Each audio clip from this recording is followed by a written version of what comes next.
Isa ka din ba sa mga nagnanais na maikot ang Walled City o Intramuros sa Maynila? Mapapadali na yan dahil may bagong atraksyon, babalik-balikan ng mga turista kung saan babalik ka rin sa makasaysayang nakaraan. Kung ano yan, alamin natin sa sentro ng balita ni Rod Lagusad. Rod!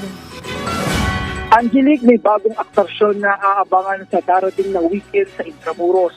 Sa tulong ng Department of Science and Technology, inilansad ng e-Tranvia sa makasaysayang Walled City.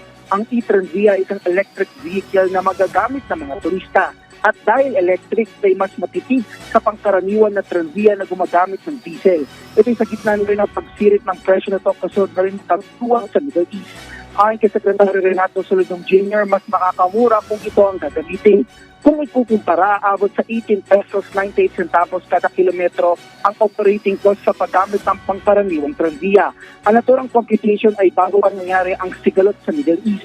Habang pagdating sa e-tranvia, nasa 6 pesos 16 centavos kada kilometro ang operating cost. Sa bahagi ng Intramuros Administration, malaking tulong ito lalo't malagpasan na nila pre-pandemic level pagdating sa bilang ng mga turista.